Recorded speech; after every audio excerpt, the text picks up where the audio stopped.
Hey everyone, it's Sonia here. Welcome to another edition of the Fresh Approach Fitness, Fresh Approach Wellness podcast. And I keep on forgetting that I'm working on that rebranding. So every once in a while, I have to course correct. We have another amazing heart to heart for you today. Her name is Andi. On episode 148, I really want you to see where this conversation takes you today. I know we're going to talk quite a bit about femininity, and that's all I'm going to share with you because the rest of the conversation is completely organic and we're going to go with the flow like always. And for those that are brand new, tripping over this show, if Andi shared it to you, if I shared it to you, what you need to know is there is a YouTube video component where you can see her beautiful face. You can see all of the show notes and all of the reference points will be available on YouTube for this episode, as well as through your favorite podcast. You can listen while you're out and about doing things. Like usual, our shows are not geared to men or women. So if you're a man listening to this, you might learn a thing or two. All right, Andi, please take a minute and introduce yourself. Well, thank you, Sonia, for recognizing my work and sharing this message. But before I get into introducing myself, I want you to sit back and enjoy your coffee and your listeners to sit back as well as I take you on story time. So I'm just going to share a short story and I'm going to take you back thousands and thousands and thousands of years ago. So, can you imagine yourself as a cave woman? So think about that. Imagine what you would look like. So can you imagine your hair? So it is frizzy. Even more frizzy, Sonia. Oh my gosh. Okay, I have to interrupt story time because I was sharing with Andi that pre-screen. I got a half an hour reminder that I had an episode today and I had my grandson with me and I just tried to pull my hair up while right seconds before we went on camera because it was so frizzy because I didn't have time to fix it. But there's the frizzy comment. All right, you entertain us. I'm listening. So the frizzy hair is there and it's loud and it's buffy. Now think of the monobrows. There's no waxing, no threading. So it's up here. Underarm hair. Can you feel the hair on your legs? Remember, no hair salons. What about your nails? They're all chipped and dirty. There's no nail salons either. So I'm not paying. Sonia's there rubbing her head. I'm putting lotion on because lotion doesn't exist in the caveman time. It so doesn't. So can you picture what you look like? Now you had to survive and you were connected to the earth. And so the iPhone that you have today, the technology that helps you plan your life, you don't have that. That what's in your hand today, planning your life, telling you what's coming up, gone. There's no electricity, there's no running water, you cannot wash your clothes, the technology is not there. There's no dishwasher, there's no TV, there's no internet.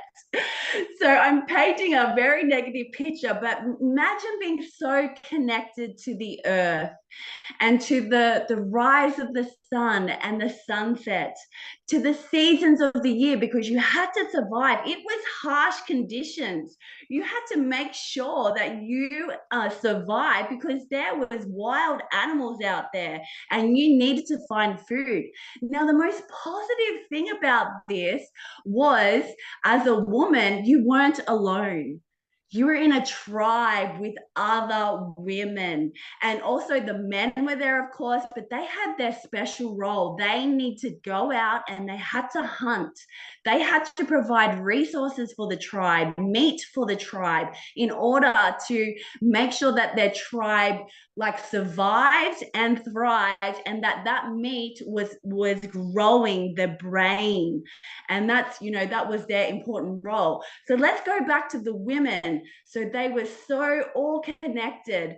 And so what do you think the technology back then was for them to help them survive and plan their lives? Just think about it.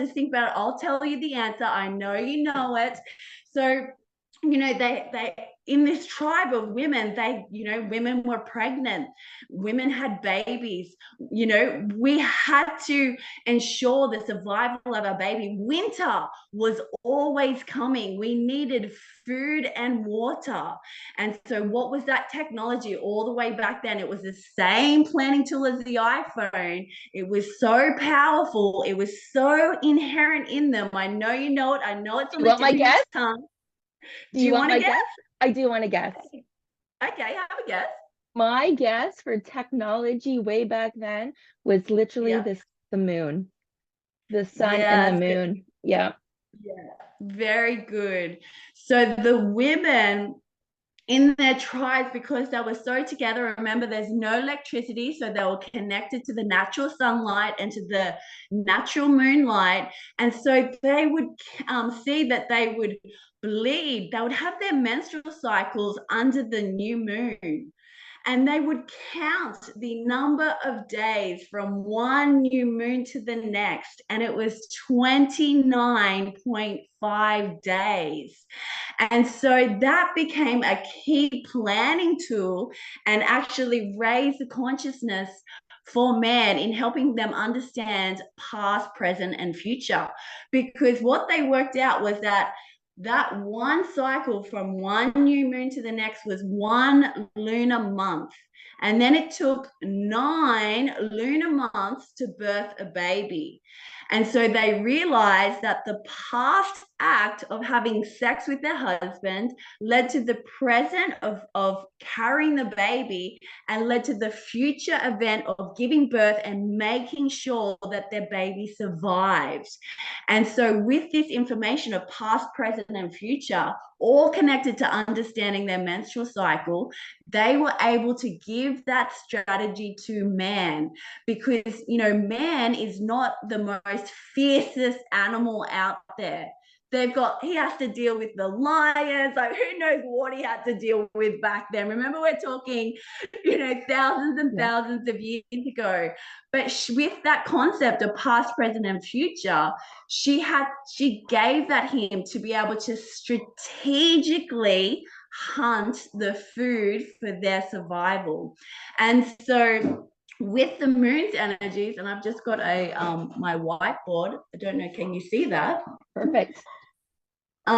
So she would bleed under the new moon. That's the darkest of the moon phases.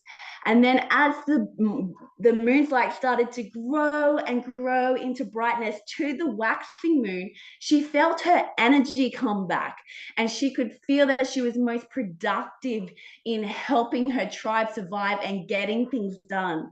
And then she'd come to the full moon, and this is the brightest of all the moon phases. It's when the plants and animals were most fertile. And the same with women.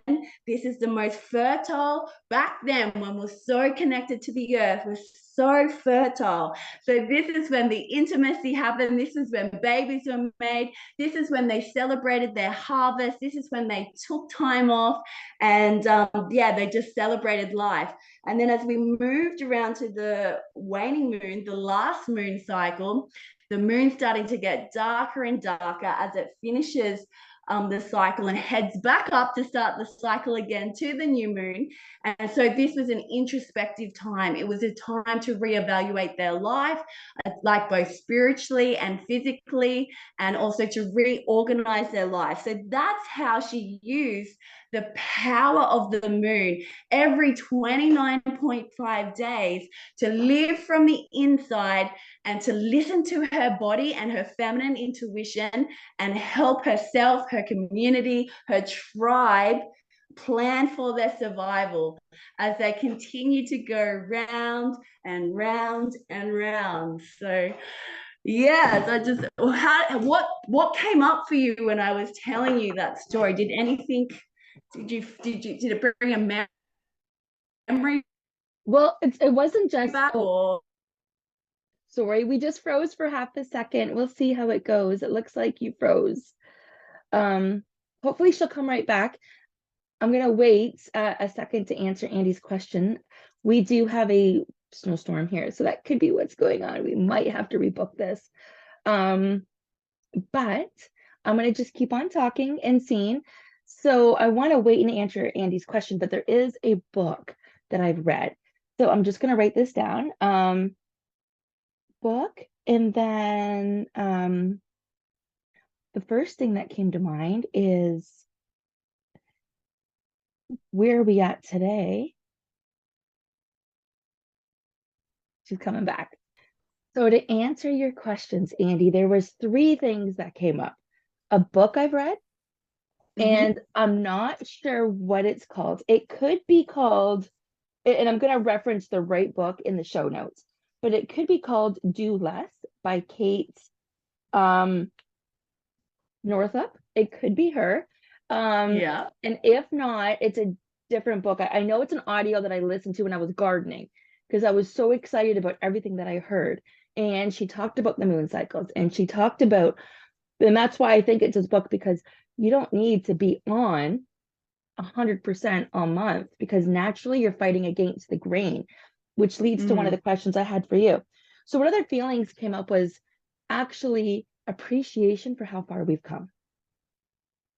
It's easy to say how hard it is now and how many hats we wear and how much we do right now in society, and how we have fought really hard to live in a quote unquote man's world, based on what you were saying with your caveman story.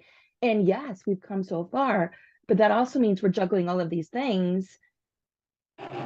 So many times you'll hear people say, well, I kind of wish that I was a stay-at-home mom like in the 60s, where I didn't have that burden of, the household didn't have that burden of both people coming to the household with the external stress.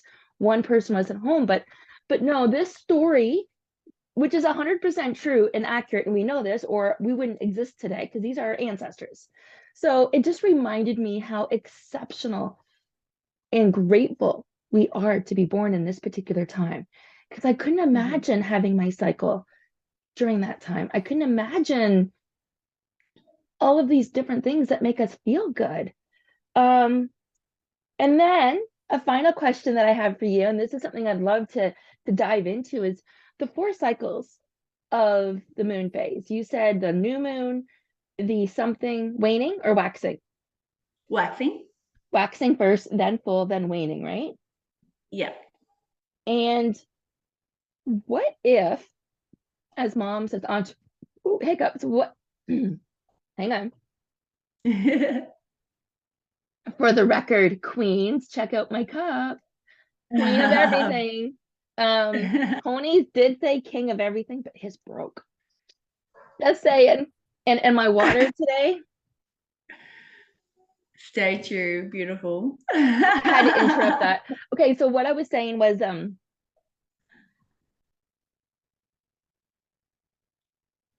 what if we set up our lives around that moon cycle right now, and we lean into what would it look like? And it'd be really cool to talk about this and to see what would it look like to spend that last week of the month, whatever it looks like, the time in your waxing space, as you were saying, the gathering everything, the nurturing, the preparing for what's coming up. What if we looked at our monthly schedule and we applied those same areas where we're feeling our best based on our cycle, based on the loon. Okay, loon is because I learned French at a very, very early age, and lune is moon in French and lunar cycle. So I just tripped over it. It's kind of like snowing, when it's snowing out, and Yeah. it's called neige in French. So I'd be like, it's noshing. It's noshing. It's a combination of snow and neige. We just said we're keeping it real for you folks, guys.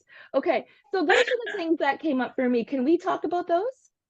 Yes, so I want to bring you back to my whiteboard because it's easier to show the visual. So I just spoke briefly about the 4 phases of the moon cycle. And so let's put our hormones on top of that moon cycle and let's see how they, cycle around. So with the new moon, it's generally associated with our menstrual phase. And so this is when our body knows that it's not going to have a baby, when our estrogen is so low, when our intuition is at its highest, at its peak, it's when we want to, take that time for ourselves and be more introverted. We're sensitive, we're vulnerable, and we need that alone time and that self-care wherever we can take it. And I know as women today, like you said, we have so many hats to wear. We're busy moms, we've got businesses, we've got our families, we've got our husbands, we've got ourselves, we've got our communities. But it's being conscious of this and being know how to plan around these energies and what that means for you, whether that's going to bed, a little bit earlier than usual, whether that's taking a 10-minute meditation through your day instead of, just chilling out in front of scrolling on YouTube or something like that. So it's just becoming conscious. Now, I want your listeners and also you, Sonia, to think about what it's like to be in winter where you are in your country. And so what's when you're in this winter phase in your country, this is the season associated with the menstrual phase. What are some of the activities that you like to do at home by yourself? That's a great question. So the first thing that came to mind for our audio listeners is I made a face and went like, ugh. Only because first of all, I live in Canada and we do have a dumping of snow. And the older I get, the less I appreciate it. I still get excited that it's snowing, but the less I play and appreciate it. So your question, the winter phase, what do I like to do at home for comfort? Painting, Yeah. journaling, reading, fire on, sitting there on the couch, really doing very little, even playing on my phone, playing with my grandson. Yeah, baths. Yep. Yeah. Very nice. And what's some of the warming foods and drinks you like to have in the wintertime?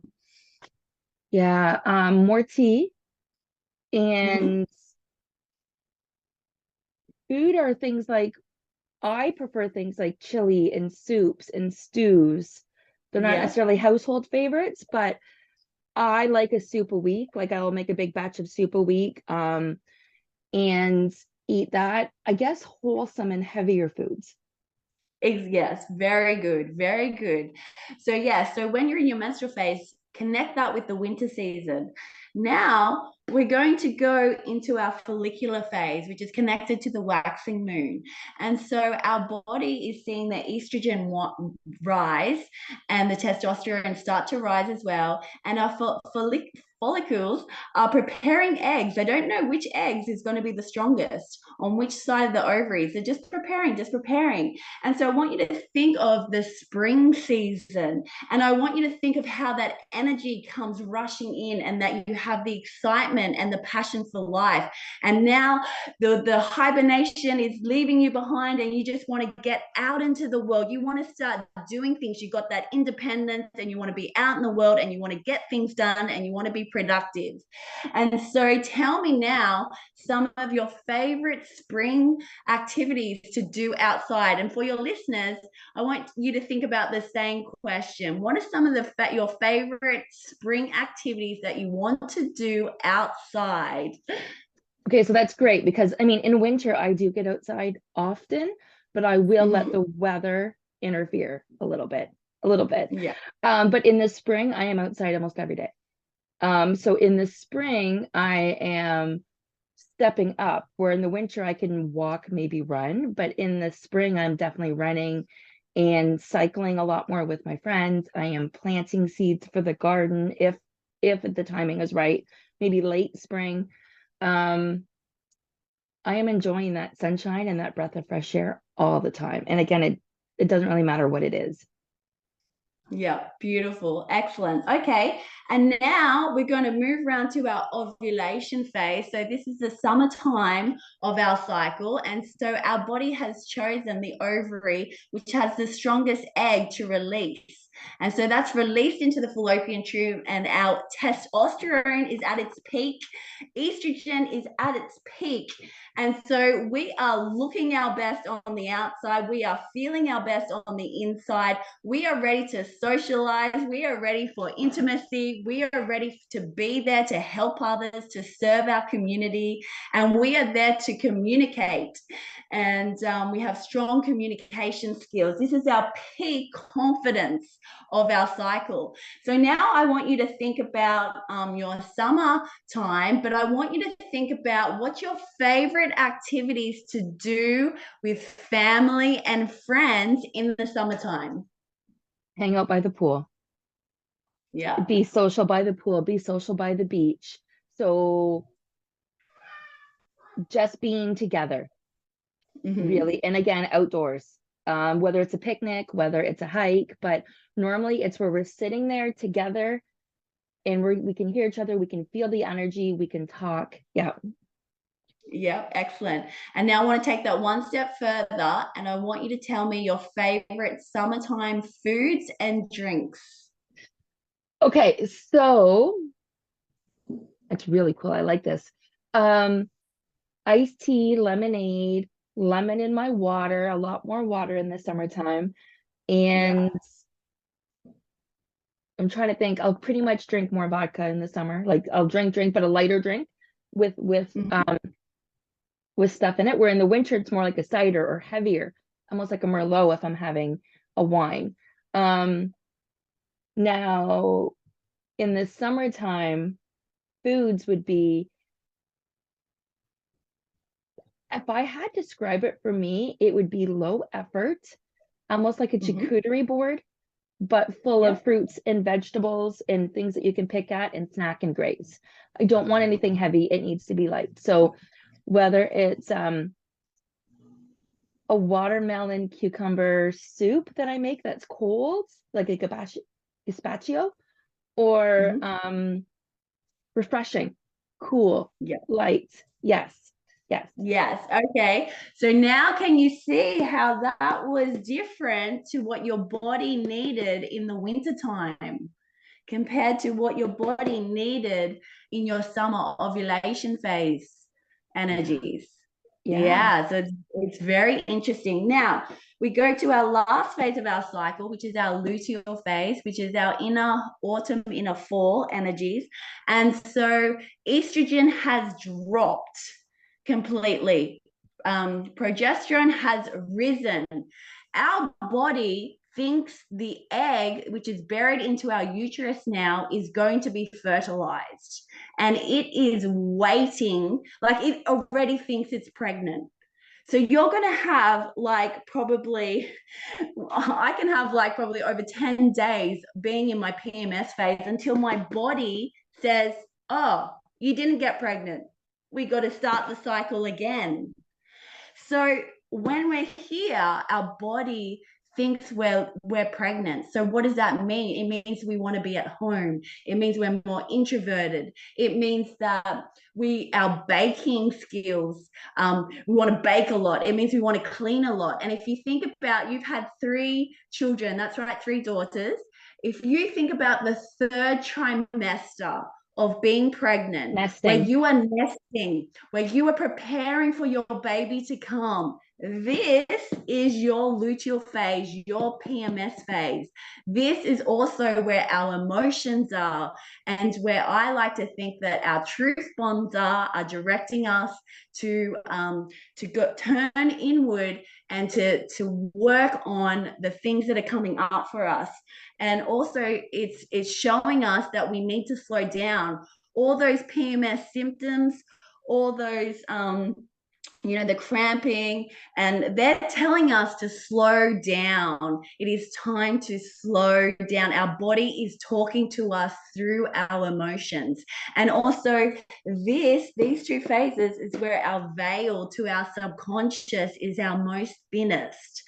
This is where the intuitive downloads can be at the most strongest, compared to when you get into the masculine phase of our cycle of being out in the world, over here on our follicular phase side. And so now I want you to think about fall in your country, and what are your favorite activities to do in the home? In the In the home. home. Yes. Actually, you're right. It's interesting because I do like to bake and cook a little bit more in the fall, a little bit more. Um,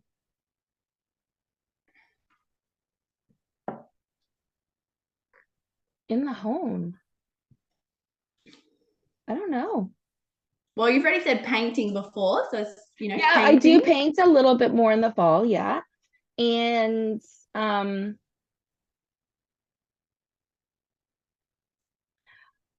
I wonder,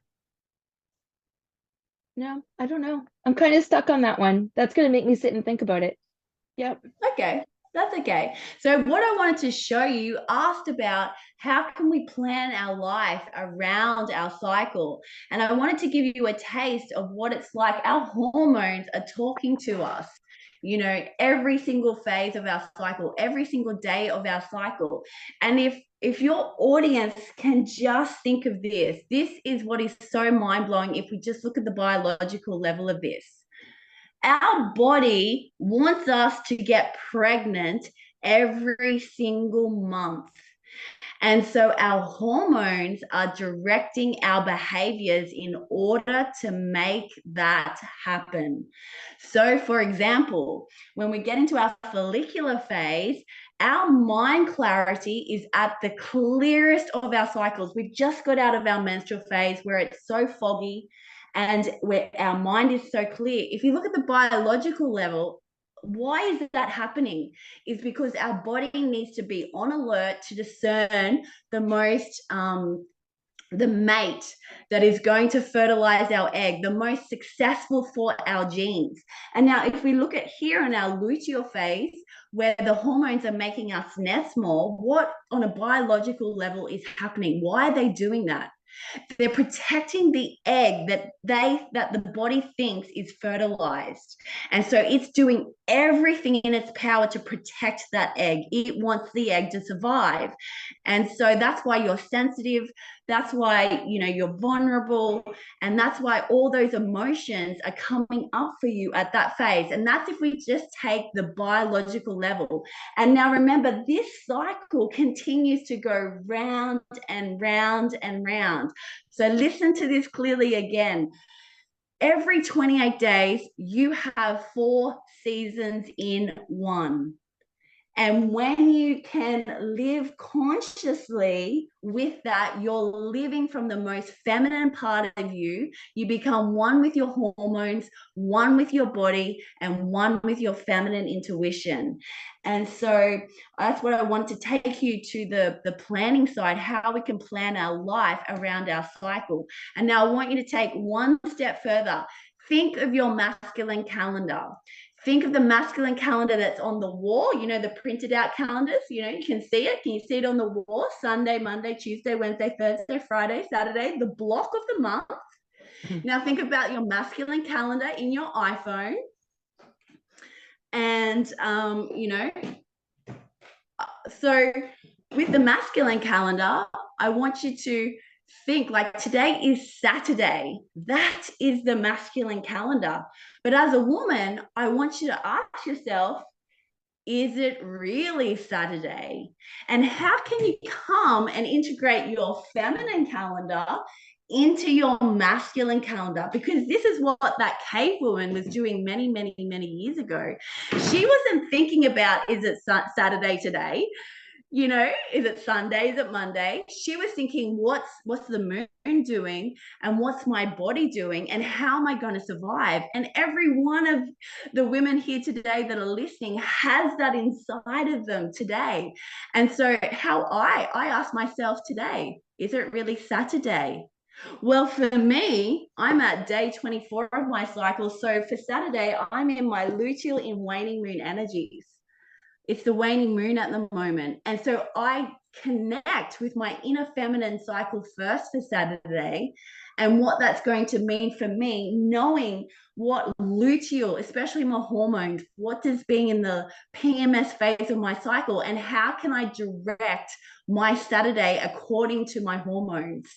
And so that is how you can integrate the feminine calendar into your masculine. Now let's take it another step further. Saturday, you've got a party and you want to go to this party. I'm not taking away anything that you can do, anything. It's just being aware of where you are. Now you need some waxing done, but you're nearly getting close to your period and you're going to this party, but you need some waxing done. Do you know that's the most painful time to get your waxing done? So it's better to have planned it around here in your follicular ovulation phase when you're not so sensitive. How about this? You want to start new eating and healthy habit, and you're right here in your luteal phase, your PMS phase, and then you wonder, oh, I can't keep doing this. I just don't have, it's just not working. It didn't work. The best time to start healthy eating and exercise is here in your follicular phase. This is when you have the most motivation and the most energy to start anything new. So you can really start planning your whole entire life around your menstrual cycle and live from your feminine and integrate both the feminine and the masculine. And I want to help you do that. And that is why I created the Alexa Where's My Period 28-day challenge. I love, to help I you. love, I love, I love that. There's so much I've taken away from today, and this topic isn't new to me, but the way you explained it, the way you brought the pieces together, the way you shared how we can infuse this into our life one way or another. I want to tap into a couple questions I have. Mm-hmm. Okay, so you had mentioned that between the waning Waning, and yeah. new moon, that is the time that your body thinks that you're pregnant. Mm-hmm. And that is the time that you are PMSing, like you said, your PMS phase, the time that you're most Mm-hmm. vulnerable, and the time Yeah. where your ideal introvertness, your feminine energy needs to be nurtured. Yes. Okay. So opposite to that then is the masculine phase of the cycle between waxing and full. Yep. Okay. Okay. So what, and I know you said this is the prime time to start something new, but what other things would we witness in this period? Okay, so your planning really comes in the follicular phase energy. So for me, and also this is the other thing. Before I get into all these tips, I can sit here and explain all my knowledge. I can give you all my knowledge and you can take the notes. And it's just like reading every single book, watching every video, going to every masterclass, having a cycle app on your phone. And so you're just receiving the information. And think of a surfer. A surfer's done the same, gone to every masterclass, watched every podcast, read every book about surfing, watched every video, has an app about surfing, but never actually took the surfboard under their arms and went out into the water and tried to paddle and then tried to catch the waves. They never did that.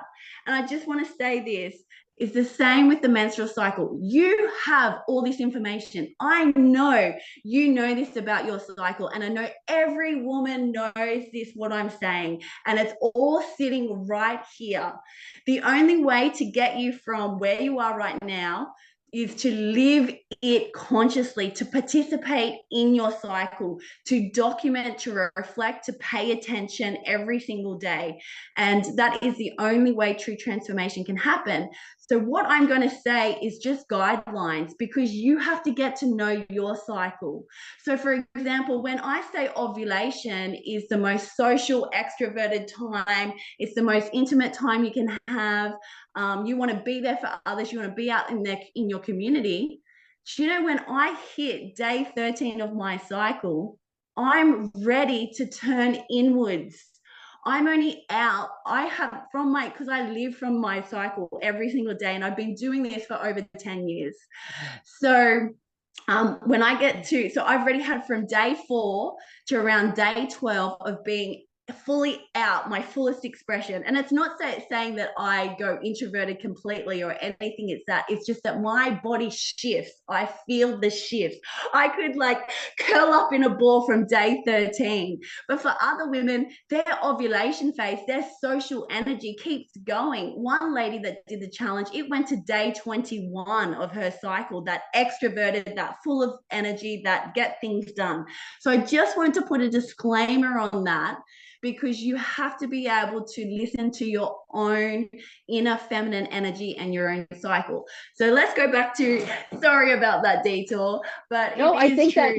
I'm going to interrupt for just a second, Andi, but I think that's so important. There's so many listeners that just listen, and it's layered knowledge because, like you said, and you're teaching us how to tap into it. We already have this knowledge, but we've never been taught how to look at it this way, right? So with these How to guidelines live it. and how to live it. So with these guidelines, this is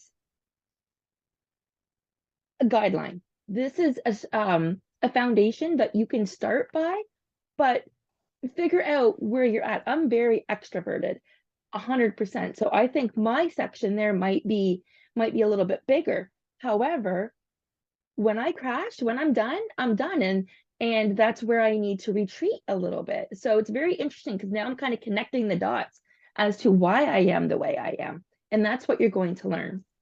Yeah. Yeah. Or why Thank suddenly you. I'm so sensitive and it hits me like a ton of bricks. And it's like, whoa, where did that come from? Well, we're just becoming more aware as to our divine femininity and how this has an impact on our day-to-day lives. So I love the fact that you reminded us these are guidelines and everybody's different. Yeah, very true, very true. So with your follicular phase energy, so that's coming straight out of your menstrual phase, so great time for planning. Your mind is so clear now. And so you can also, like, if you have anything that's complex, so if you're having to write a paper, a report, you've got tax, you need to look at your tax or superannuation or something that requires your like focus. And you've been looking at it over here in your luteal phase, but you have time. You have time. Like there's no strict deadline. Leave it here to your follicular phase. It will go bang, bang, bang, bang, bang. If you've been procrastinating on any project, start it again here in your follicular phase. You know, that's when you're going to get the most results. Do you have any public speaking or anything like that to do where you need to be seen? Your emotions are most stable here in your follicular phase, so you're not feeling so much anxiety, so much of that inner critic, you know, that can pop up here in your luteal phase. So anything that needs the courage, that you need to do any risk taking, you know, do it here in your follicular phase. Waxing and threading, dentist work, very important that you schedule that here in your follicular phase. That's when your pain threshold is at its lowest. Is that right? So you won't feel the pain as much if you're right here in your luteal and menstrual phases. So Sorry, yes. I just want to interrupt. We're talking specifically right now for those that are listening, and especially those that are listening, between the waning moon and the new moon is more the introverted phase, because that's the part that your body thinks that you're pregnant. Between the waxing moon and the full moon is what we're talking about right now. We're going to tap into in a second what it's like between the new moon and the waxing moon, and then the full moon and the waning moon, just to give you a summary as to what all of those quadrants look like. Yeah, very good. Okay, and so if we go more down into your ovulation phase, so this is when you need to really look at yourself in the mirror when you're at peak ovulation, when you know that your body's ovulating, and you can really see how your skin is glowing. And if you look in the mirror, you can really say, "Oh, I look very good today, but I feel really good on the inside." And so really take note of that. And it's also when our communication skills once again are very excellent. So any public speaking, any podcast, live videos, if you could schedule that in around there, yeah, that would be good. Also for some women, it's their peak creativity. You need to figure out where your peak creativity is. Is it around ovulation, or is it in your luteal phase? Is it in your menstrual phase? Only you will know. Yeah. And so for me, it's in my luteal phase when I get that time by myself, alone time. All the downloads start happening and I get the answers to questions that I need. Whereas when I'm in my follicular phase, it's hard for me to meditate. I don't need to meditate. I can go, go, go, go, go, because I don't need that connection time. My connection time I need is all around here. But you need to figure that out for yourself, and really tap into that. So can you Um, explain to those that are listening your connection time again, just so they can hear it? as in Well, when so I do. what Andi had said is the connection time for her runs from the full moon to the new moon, pretty much, right? Yeah. But it's different for Yeah. Well, everybody. But I just wanted to connect where that was. Yeah. I would suggest that any of our audio listeners pop into YouTube so you can see this, because she's put together an amazing graphic. And I know it's going to be showcased with your challenge as well, but such an amazing graphic that you put together for us on here. you're welcome. And also look at this study. There was a study with pole dancers done, and the study was who made the most tips according to which phase of their cycle they were in, and compared to women who were on birth control. And it was interesting that it was the women who were in their ovulation phase made the most tips, because this is when men can pick up when a woman is at her peak attraction, so yeah, it is I love very that. interesting, very interesting. Okay. Yep. So And then so if we go into where do you want to go now, to the waning moon to the new moon, or no, I the would like to go from the new moon to the waxing moon. waning, Other way. new Yeah. moon to the waxing? Yeah. What happens Okay, in that phase? so that's when you're coming out of your menstrual phase. So the menstrual time, this is when your veil to your subconscious is at the most thinnest. This is the gift that we have as women, that we can use our intuition to ask questions about our purpose or what we need, where we're meant to direct our energy for ourselves, for our families, for our communities. This is where we can download the important messages for us to help us on our mission in life. And but that the key is being able to find those times for yourself, to be able to take that time to be able to do a meditation, or do whatever that means to connect to yourself. But that could even be creativity things, that could even mean painting. We're also different and unique, so it's whatever that means to you in finding that moment. And I do believe that when women are in pain from their cramps, our body is talking to us. And for all the listeners out there that do experience these cramps, I would really ask you to take that time to really center yourself and go into the pain of the cramp and ask your cramps, what are you trying to tell me? I am here, I'm listening to you, and keep that focus in that pain.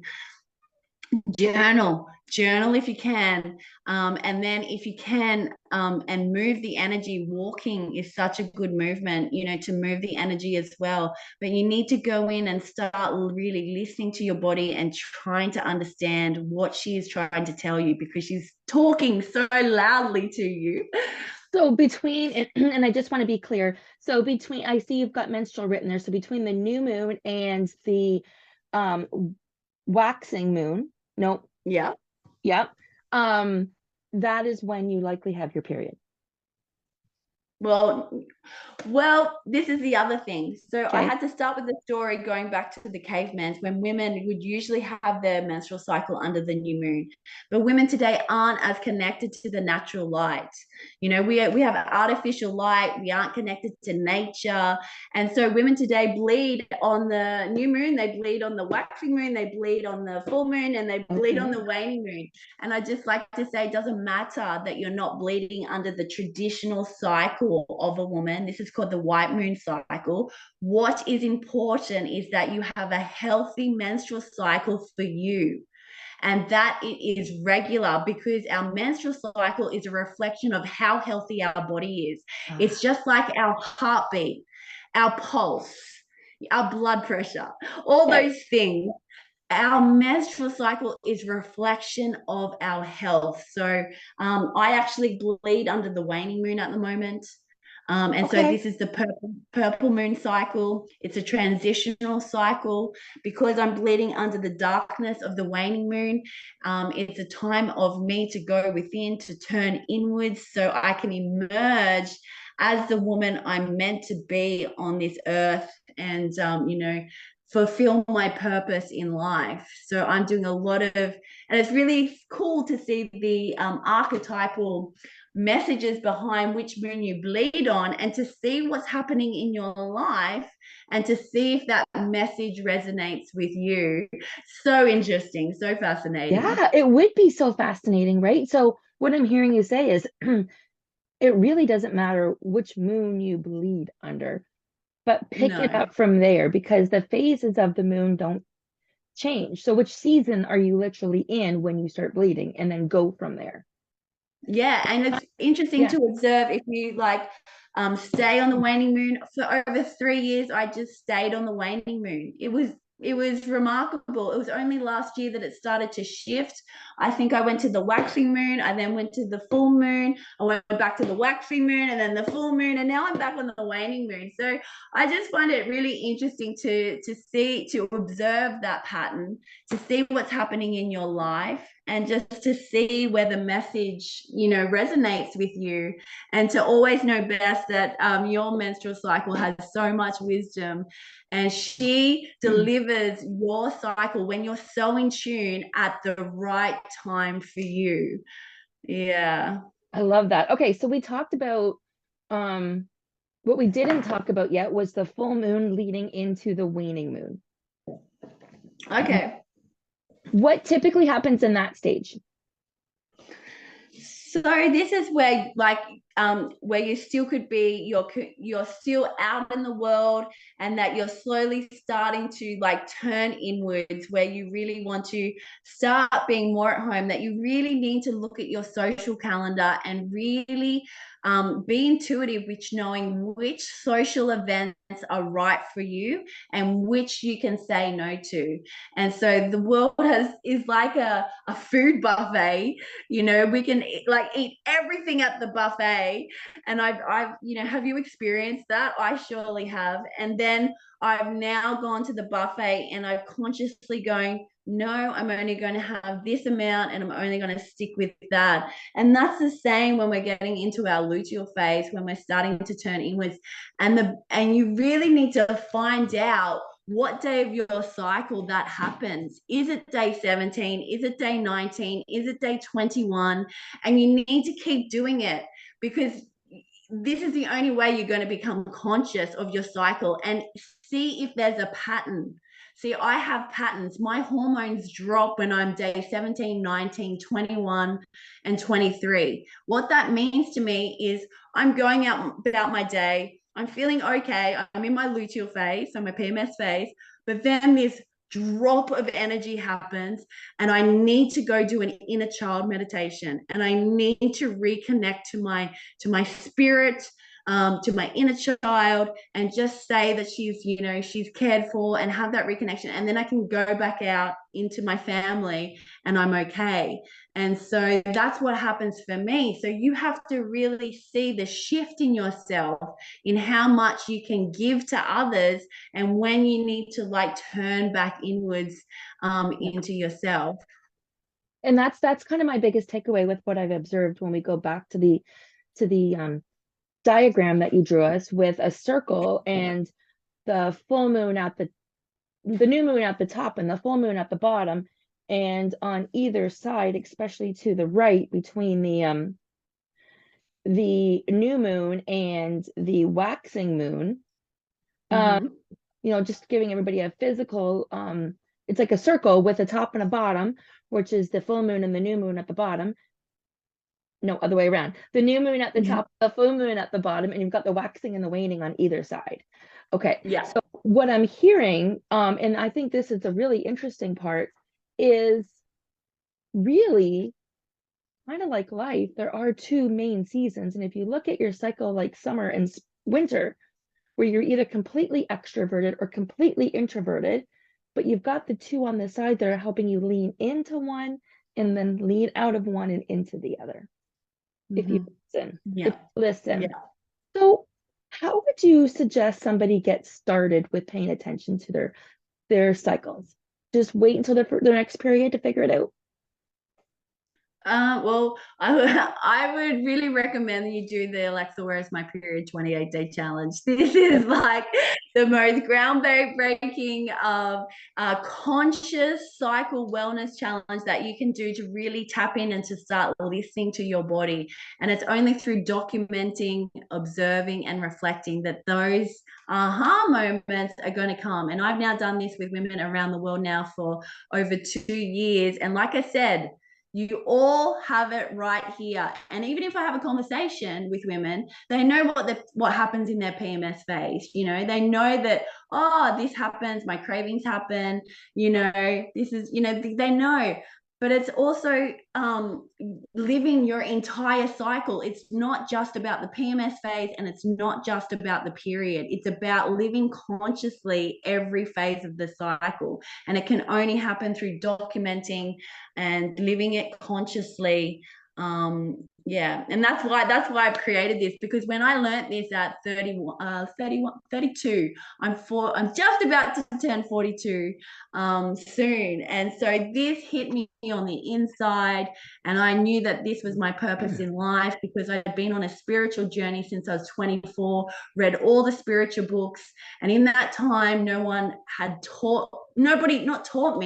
had even mentioned anything about the menstrual cycle and about that connection to source, to God, to your feminine intuition, to the universal spirit, and how that you can become one, and find out who you are and give great meaning to why you have a menstrual cycle, and design your life around the most feminine part of you and live from the inside. And that's what I do every single day, and I want to help others do it. I love that. So I love that. And we're definitely going to have your link to your 28-day challenge so people can learn more in our show notes, both on YouTube and through your favorite podcasts. Let's, before we hit into the top 4 questions that I have for you, let's summarize. Is there anything else you want to share about what we've gone over so far? let me see. Birth control. Now, this is just informational only. I'm not here to judge anyone for being on birth control. It's your body, it's your decision. I'm just here to provide information and just to show it in this cycle. So when we take birth control, it stops the brain speaking to the ovaries, and it's a hormone that's coming into your body. So what happens is you don't receive a real bleed if you decide to have that bleed in that cycle. You do not experience your natural follicular phase energies. Remember, that's your spring energies. Your body does not ovulate, and so you're not experiencing the natural summer energies. And of course, you don't want that to happen, because most probably you're taking it to not have a baby. And what happens is it keeps you stuck in the luteal phase energies, in your PMS phase. And so it tricks your body into thinking it's pregnant. And so this is where you stay for the entire time when you're on birth control. And so I just wanted to show how that birth control relates to the natural hormones of a woman's cycle through the visual, which I think is so important. The visual is so Yeah. important, and leave it up there for just a second. So I just want to reiterate with anybody listening to this. what Andi is saying here is anybody on birth control is pretty much, quote unquote, stuck in their fall stage, hibernating for the winter. Correct me if I'm wrong. That's correct. Okay. So they're pretty much, that feeling that you get in the fall where you go inward and you know that you're going to be hibernating for the next, quote unquote, couple months. That's where you're going to be staying if you're on birth control, according to what Andi just said. Because I know, I just wanted to explain because we don't have the visual up for our audio audience.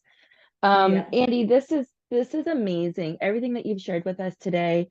I really liked the way you explained it all.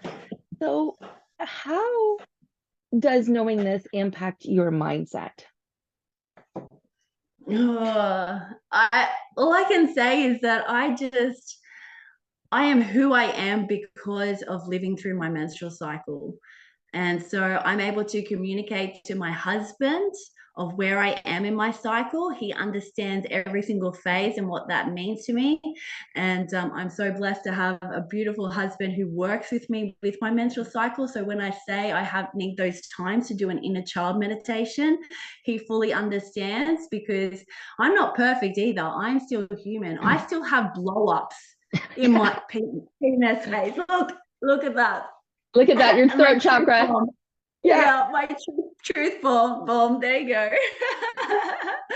I'm not perfect, but understanding where I am in my cycle, I navigate my whole life. I plan my whole life around it, and that really helps me with my mindset. And just knowing that I'm living in flow, living authentically, and it's wonderful to be here now after all these years, and I really feel this is the secret that's missing in our lives. And that's why I'm on this mission to raise the consciousness of women through reconnecting to the menstrual cycle, because I do believe it's the secret. I love that. Okay, so you've tapped in through your cycle into your mindset, and now you're living authentically through flow. And why this is so important is and we're not going to tap into this. I'm just going to expand for just a second. Is too many females are living in their divine masculine for far too long, and we're not able to communicate things, and we're in the doing, in the hustle, instead of appreciating the fact that we were meant to change. We were meant to live our cycle outwardly. And I'm not saying vocally, I'm saying outwardly. I had to blow up last week too. So now I'm curious as to where I fall, and I did communicate that, but my needs were not heard. So this is where learning a little bit more about where I'm at, my cycle, could I express that differently from my end, right? So that's really interesting because nobody wants to blow up. Nobody wants to have a bad day. Nobody wants to feel like they're the bad guy. So knowing where you're at in your mindset and what needs to be done, I needed to sit. I just needed to sit and recoup last week, and I didn't do it. Yeah. And then I'm like, so yeah, I get it when your throat chakra acted up, and mine didn't act up because I'm speaking the truth. So okay, so how do you find knowing this information has helped you with meals? And I know we tapped into this about what I liked, but can you share with me and the audience here how it's impacted your meals? Well, this is what I'm actually most passionate about, is my food and how I change my food according to which phase I am in my cycle. So when I'm in my menstrual phase, my body actually needs meat. And so I've dabbled with every kind of diet out there, but my body needs meat. And so but I can eat lighter meat meals, as in stir fries, like more Asian foods, because here in my luteal phase, this is where I need my heaviest meals, my most nutrient dense meals with meat again. And it soothes my emotions. This is where my emotional body is.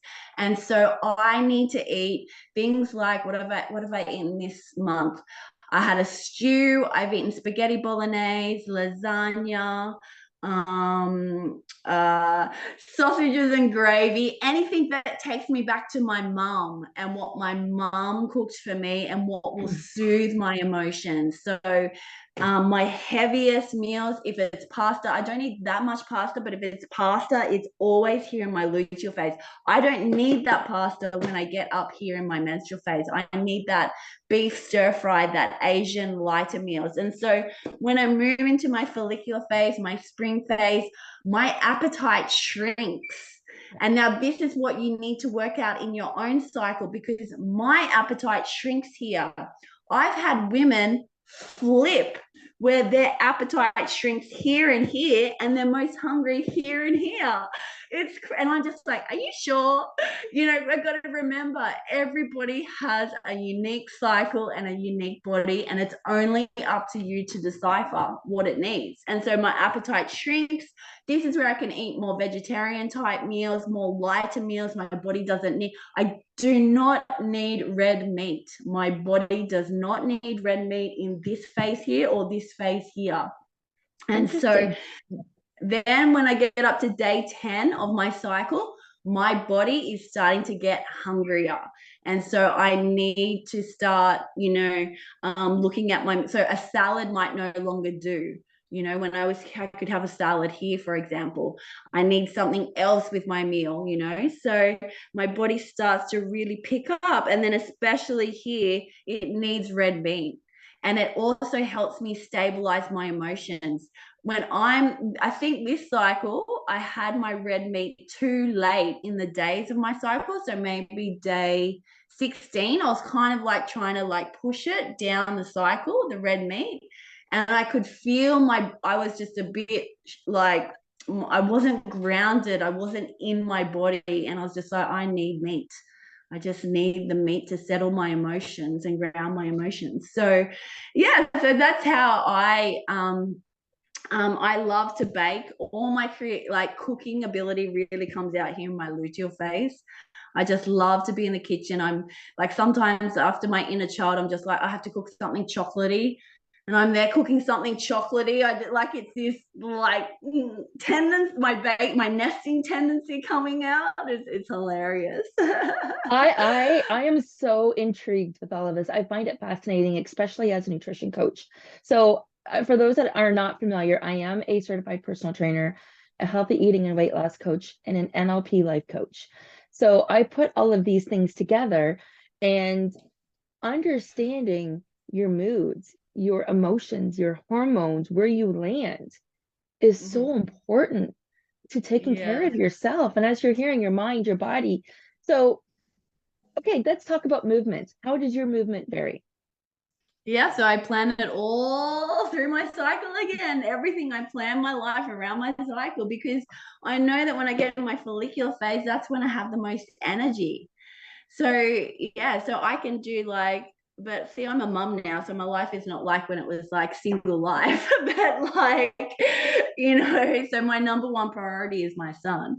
So it's whatever he wants to do. But I can push myself there. Like I want to be outside in nature. We'll go for 6 kilometer walks, down to the beach and just keep walking, and just walking around the neighborhood won't do. I need to that burst of energy and keep going. You can find me dancing sometimes here in my follicular phase, and I want to move that energy. But here in my luteal phase, I don't have, today, I knew I had to move the energy before this podcast, and I went outside and I knew I had to. But when I got to the beach, I was just like, I don't want to be here, because I'm in my luteal phase. I just wanted to go home. I wanted to hide. And but I'm just I'm doing it for Remy, because he's 5. I'm he just wants to be outside. I'm doing it for Remy. So sometimes that inner mother warrior energy has to come out sometimes, and you can't do what your body wants. But I've also found only recently, only last year, because my life has shifted, living in Albania, which is the most coldest country I've ever lived in, because I'm Australian, and I've lived in Vietnam, Sri Lanka, Philippines, that doing Pilates actually really helps my emotions in this phase. I'm not surprised. So, I do Pilates quite a bit, so I'm not surprised that would be yeah. because you're focusing on your core. You're engaging Mm. your powerhouse the whole time, right? And that's exactly what is being connected you know, it doesn't surprise me whatsoever. There's a mind-body connection there as well. Yeah, that's been very interesting. And then when I get to my menstrual phase, I do nothing. There is not zero unless it's just a gentle. I know my limitations. I know what's on my schedule, and if that means it's not that 6 kilometer walk. I can't that no, but like yeah, so that's really interesting. So yeah, I really listen to my body and plan accordingly to where I am in my cycle and how much energy is inside of me, how much strength is inside of me to plan my movement around, yeah, my hormones. Awesome. Okay, and the last question I have for you is sorry, I've got my phone ringing and I'm distracted.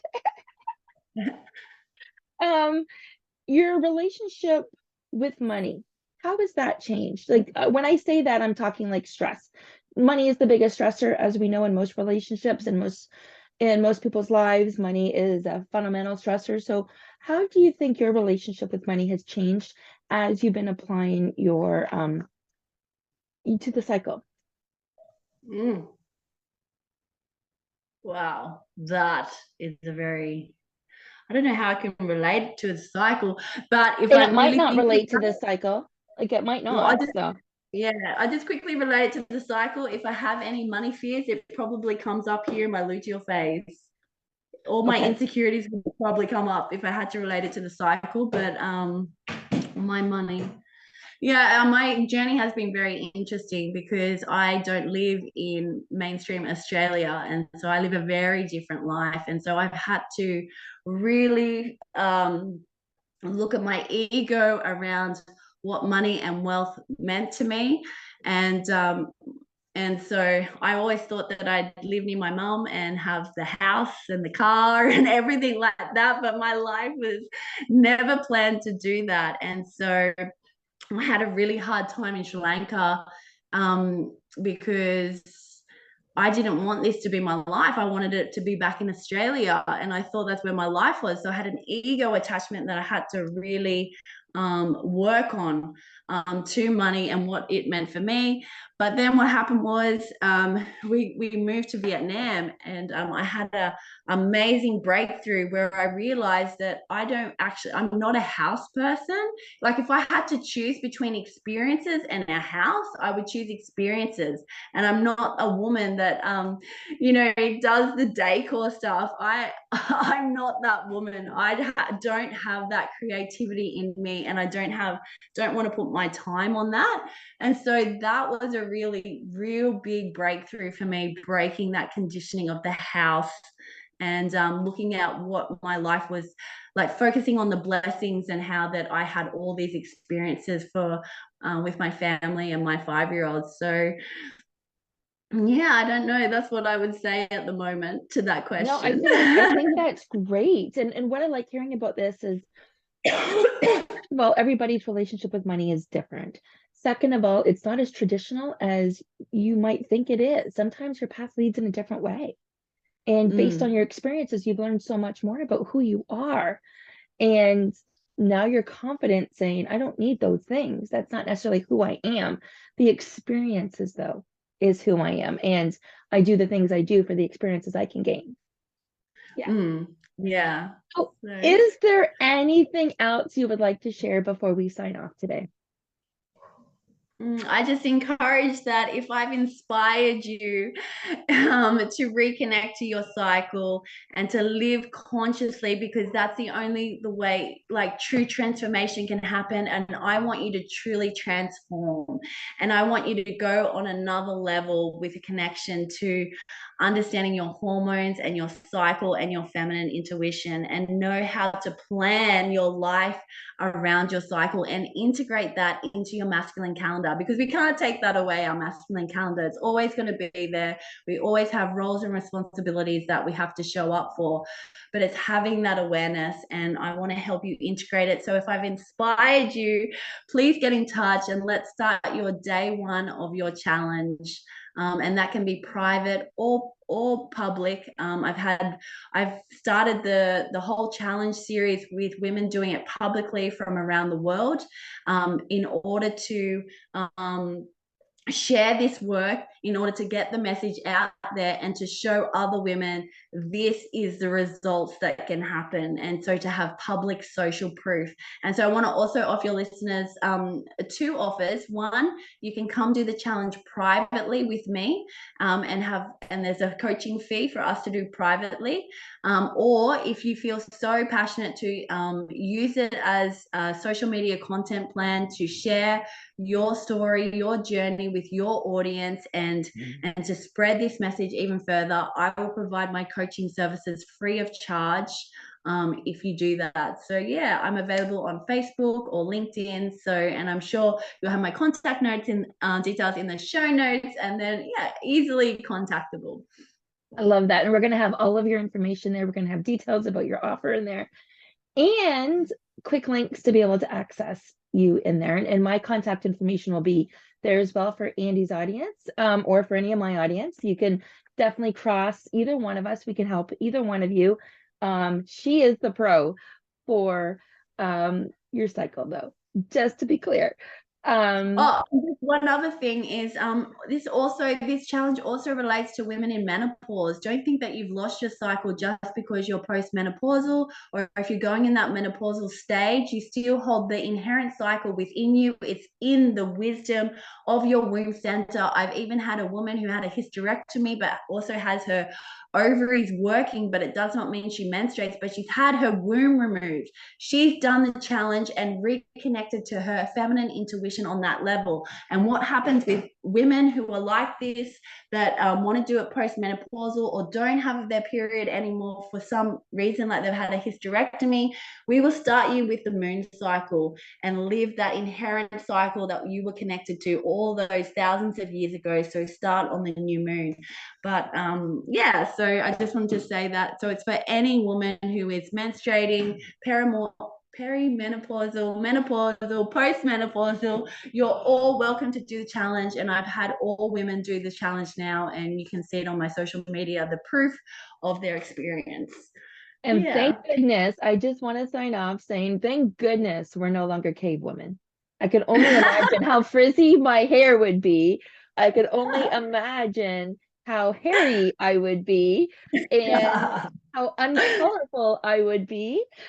Andi, it was such a pleasure having you on today. I know this is going to inspire so many women to just look at things differently, because I can tell you so many women are looking to tap more into their divine feminine, and this is the ideal way to do it. And even if this is the only thing that you do, and then you start to strategically make some different changes, but if you start to become more aware, it's a game changer. So thank you so much for giving us a little bit of your time and attention today, and going through the technology hiccups. We're going to put everything together in one series. You won't even know that there was a hiccup, but for those that are curious, we actually lost the internet and we have to connect the two feeds together now. So life happens to the best of us. It's how you handle it, right? Yeah. Andi, thank you so much. And audience, thank you for listening. Thank you for being part of our journey here. And I wish you all a great day. Yes, thank you so much, Sonia. You blessed me so much. And thank you to everyone listening. Thank you, thank you, thank you.